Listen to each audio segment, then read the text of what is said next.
বৃষ্টি কমে যাওয়ায় রাঙামাটিতে বন্যার পানি কমতে শুরু করেছে। ধীরে ধীরে আশ্রয় কেন্দ্র ছাড়তে শুরু করেছে সাধারণ মানুষ। সেই খবর জানাতে রাঙামাটির ফিশারি ঘাট থেকে যুক্ত হচ্ছেন সহকর্মী হেফাজত সবুজ। চলে যাচ্ছি তার কাছে। কয়েকদিনের যে সপ্তাহখানেকের টানা বর্ষণের কারণে আসলে রাঙামাটিতে যে ধরনের খুব ভারী থেকে অতি ভারী বর্ষণে রাঙামাটির বাগাইছড়ি, বরকল, জুরাছড়ি এবং বিলাইছড়ির নিম্নাঞ্চল বেশ প্লাবিত হয়েছে। এখানে একটি তথ্য জানিয়ে রাখি, সেটা হলো যে রাঙামাটির যে ভারী বর্ষণ, এই ভারী বর্ষণের সবচেয়ে বেশি ক্ষতিগ্রস্ত হয়েছে হলো বাগাইছড়ি উপজেলার সবকটি ইউনিয়ন এবং একটি পৌরসভা ছিল, সব জায়গায় পানি তলিয়ে গিয়েছিল। তবে এই কয়েকদিন বৃষ্টি না হবার কারণে এখানে আমরা যেটা দেখেছি যে নিম্নাঞ্চলের কিছু কিছু অঞ্চল থেকে পানি নেমে যেতে শুরু করেছে।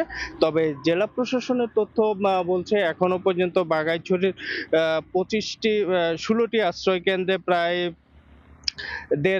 দেড় হাজারের মতো মানুষ এখন আশ্রয় কেন্দ্রে অবস্থান করছেন এবং যেসব অপেক্ষাকৃত উঁচু অঞ্চল থেকে পানি নেমে গেছে সেসব অঞ্চলের আসলে ক্ষয়ক্ষতির একটি চিত্র দেখা যাচ্ছে, যে সেখানে মানুষজন ব্যাপকভাবে যে ক্ষতিগ্রস্ত হয়েছে সেগুলি তারা অপারেশন করছে। অপরদিকে যে ক্ষয়ক্ষতির তালিকায় যদি বলা হয়, রাঙামাটির দ্বিতীয় অবস্থানে রয়েছে বিলাইছড়ি উপজেলার ফাড়ুয়া।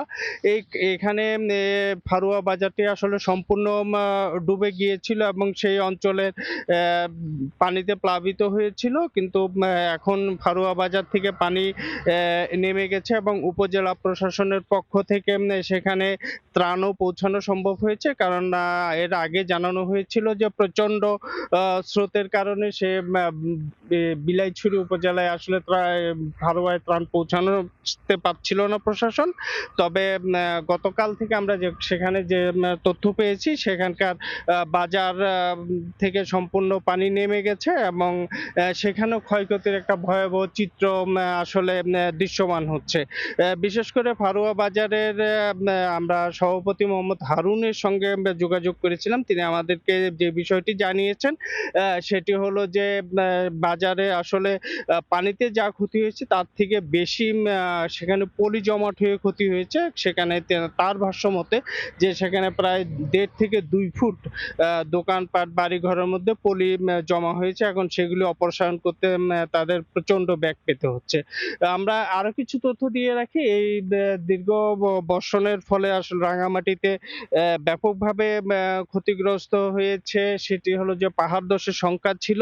জেলা প্রশাসনের তথ্য মতে রাঙামাটিতে সর্বশেষ যে তথ্য আমাদেরকে জানানো হয়েছে, সেখানে রাঙামাটির 135টি স্পটে আসলে পাহাড় ধসের ঘটনা ঘটেছে।